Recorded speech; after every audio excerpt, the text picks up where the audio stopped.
Hi, this is Patrick, and I want to tell part two of Don't Sell Your Soul. So, me, Gordon, and Jay Marr left 1015 Folsom, hung out in the car for a little bit, and we're crossing the Golden Gate Bridge, and it's just starting to get light. We are driving Gordon to Mill Valley to the house that the band had rented. We get to the house and we drop Gordon off, and he's tired. He's going to sleep. And me and Jay Marr are supposed to be heading up 101. And I tell Jay Marr, I say, you know what? I have to go to the beach right now. Something is calling me to the beach. And I go, instead of turning back around and going towards 101, we keep going over the hill to towards Stetson Beach. So we're driving towards Stetson Beach, and we're talking about everything that happened, and I go, um, good is gonna win. Good always wins, and I believe with all my heart that good is gonna win. And then I say, all the snakes will get theirs, and right when I say all the snakes will get theirs, we're coming over the hill, right over the hill towards Stetson Beach. Um, can almost see the beach. It's one mountain range before you get to the beach, and I tell Jay Marr, good's gonna win. All the snakes will get theirs. As soon as I say that, Hawk picks up a snake and almost hits my windshield in my truck, my Ford F-250, and the Hawk had the snake in its talons, and it was so close to my windshield it almost hit my windshield right when I said all the snakes will get theirs. And I said, Johnny, that's a sign. That's a sign. And he goes, whoa, man, heavy metal. And I was like, man, that was a sign. And so we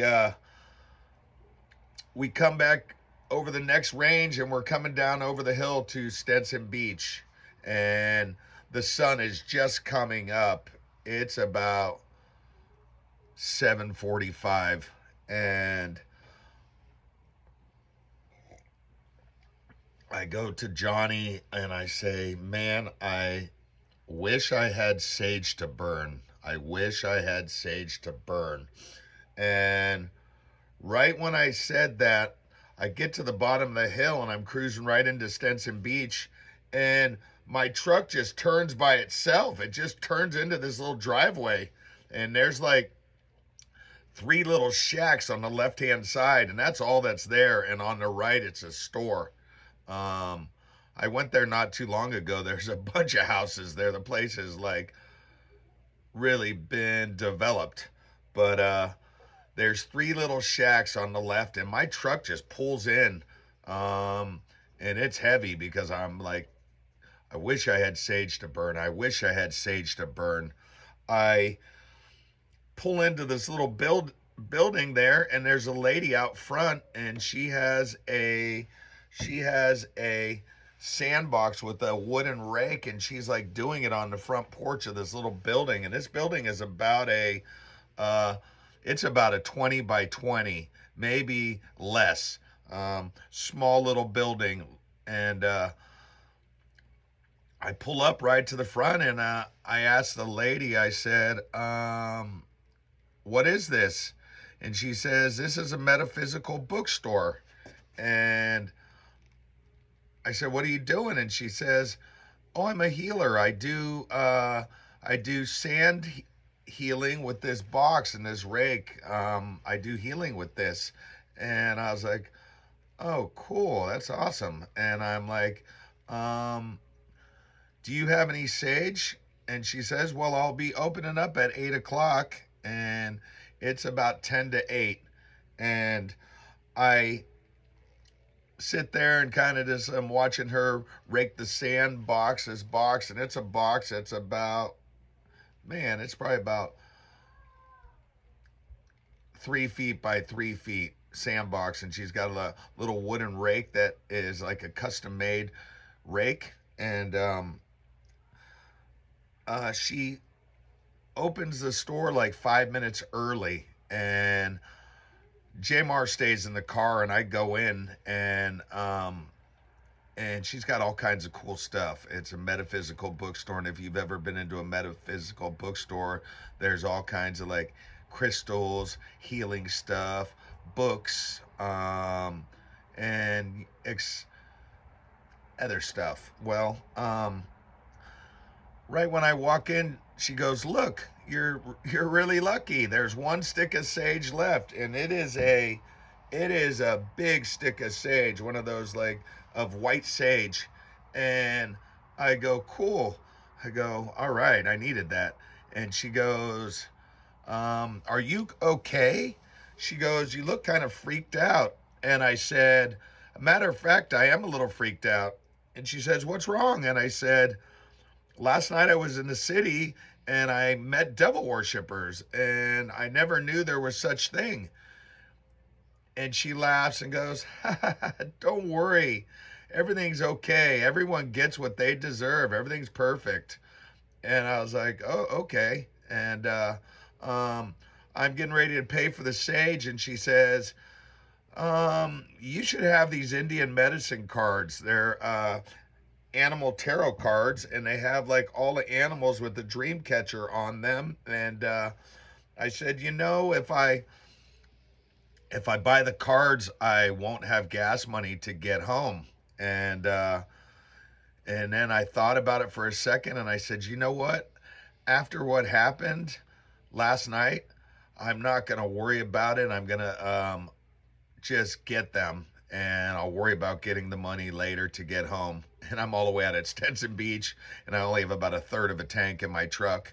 Well, I buy the sage stick was $3, and I buy the cards, which were uh like I think they were like $28, and I think I had like $40 on me. And with the sage stick, it ended up with tax, it ended up being like $33, and I got like $7 back in change.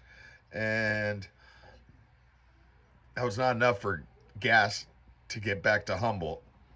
I have a truck with a big block 396 Ford F-250 4x4. And I'm like, I'm gonna get the cards. And I talked to her, and she's like, "Have a good day, thank you." And I get back in my truck, and I drive down to the beach. Well, it is super windy out, and the ocean is like slapping waves all the way out. You can see all the way out to the fair lawns, but it is like gale winds, and no boats on the sea. It's like 10-foot waves slapping back and forth and chop. And it is rough out there. The wind is blowing in every direction. I pulled all the way down to where the life towers are at, and there's sand dunes there. And um, I'm like, I'm going to go down to the beach and burn some sage, Johnny. And he's like, "Man, I'm going to sleep. I'm tired. Been up all night, and I want to go to sleep." And I'm like, "Man, I got to go burn some sage at the beach. Something's telling me I got to go burn some sage at the beach." So I walk down to the beach, and I walk over the sand dunes, and I walk all the way down to the beach, and there's no one on the beach, and the waves are slapping. They're like 10 foot high and choppy, and the wind is blowing in every direction. I'm being uh, whipped by sand. Sand is hitting me in every direction, and I have a Nike windbreaker on, and I actually pull the strings, and I close the hole. There's just a little hole on the windbreaker, and I have it over my head. And it was a blue and black windbreaker on the bottom. It was like brand they were carrying back at that time. But um, I have the windbreaker covered over my head, so the sand's not getting in my face and whipping my face. And then I'm trying to light the sage, and it is so windy that I can't light the sage. And I was like, man. So I get under my windbreaker, and I'm like under my windbreaker, and I light the sage under my windbreaker, and I get it lit, and then I pull it out, and I put it up in the air, and I'm holding it up in the air, and the wind takes the sage all the way down the beach that way, the smoke, and the cherry is burning. It is hot because the wind is hitting it, and this is a long stick, and it's burning down quick. And then the wind blows it all the way down that way, and then it blows it all the way that way. It's blowing it in every direction. The wind is crazy. I'm not sure what's going on. Maybe the experience I had is like following me, but I get it lit, and I get down cross-legged Indian style, and I'm sitting in front of the beach watching the beach, and I start praying, and I'm like, please God, forgive all those guys, forgive them, they don't know what they're doing. Please have mercy on them, please help them. And I start saying a deep prayer for my friend Gordon. Please don't let Gordon sell his soul, and please forgive the the guy who sold his soul. And I'm having a deep prayer. Josh Z, I'm like, please forgive Josh Z. He doesn't know what he's doing. He's lost. And I'm like, please help and forgive all of those people that are down there and that are lost. And then and the sage stick is almost burned all the way down. It is flying. The wind is flying in every direction, and the sand is pelting us, and the sage stick is just, the cherry is hot and red, and it's just burning down. And I say, God, please give me strength. Show me you're here. And as quick as I said that quick, the ocean went flat. Quicker than my eyes could adjust, the ocean went flat, and the wind stopped. And it was crazy. My hair still stands up on end. I'm like, whoa, God is talking to me. Oh my God. I can't even believe it. I can't even believe it. And I think to myself, wow, if he can control the ocean, he can control anything. I mean, there's nothing that can is more power than the Almighty. And I'm like, wow, my mind is blown, and it is completely flat. I mean, it went from 10-foot chopping, slapping waves, wind blowing in every direction, to flat, quicker than my eyes could adjust. It was as flat as a pancake. And I was like, oh my God, is this really happening? This is really happening. I'm like, and I'm not on anything. I'm like sober. And I'm sitting there, and I'm just like tripping on it. I'm in awe. I'm just like, whoa. And I'm tripping on God, the power of God. I'm like, and I'm tripping that God just answered me. I'm like, oh my God, he really just answered me. This is amazing. And this is the first time he ever really answered me like this, through the elements, through the ocean. And there's not a wind in the sky. And then a little like wind goes like this. It was about as big as a finger, and it touches me right on the tongue. And it touches me, and I feel it touch my tongue, like, and it's a wind, and it feels like a little hand, like a finger, like touches my tongue, and it tastes like honeysuckle. If you've ever smelt honeysuckle or jasmine, it tastes just like that. And I'm like, whoa, God just touched me. And it tastes like and smells like honeysuckle jasmine. And I am tripping on that. I am like blown away. So I sit there for a little while and I'm just meditating and I'm like tripping. I'm like, wow, God is talking to me. And I stay there for about, I'm probably down there for about half an hour. And then I head back to the truck and we're heading back up north. And then when I get in the truck, I look at the animal tarot cards and I'm like, I kind of open them up and I look through them and I'm like, you know what? There was some weird stuff that happened last night. I don't want to play with them. I don't want to play with them after that weird energy last night. And I put them back in the deck and then I count up all the change in my car and I count like $5 in change, and I have $7 left over from the change from the bookstore, and I ended up having $13, and I drive right down to the little gas station down there, and I put the $13 in the truck, and it gives me another third of a tank. So I have 2/3 of a tank, which is not really enough to get home. But I'm like, you know what? God's with me. I'm going to be okay. I'm going to make it. So I tell Jay Mar what happened. I'm like, dude, what happened? And he's like, whoa, man, heavy metal. And Johnny is a real character because he was like 7-time California champion full contact karate. So he's a little punch drunk and he laughs about it and always like jokes about it. And he's from the neighborhood down in SF Crocker Park. But I tell him and he's just tripping. He's like, whoa, man, heavy metal. And then he goes back to sleep. He's sleeping in the truck. And I'm like, I get in and I start driving back after I put a little gas down at the gas station down there. And actually, gas was so cheap back then, I got a third of a tank for $13. It was crazy. That's back when gas was like $1 a gallon.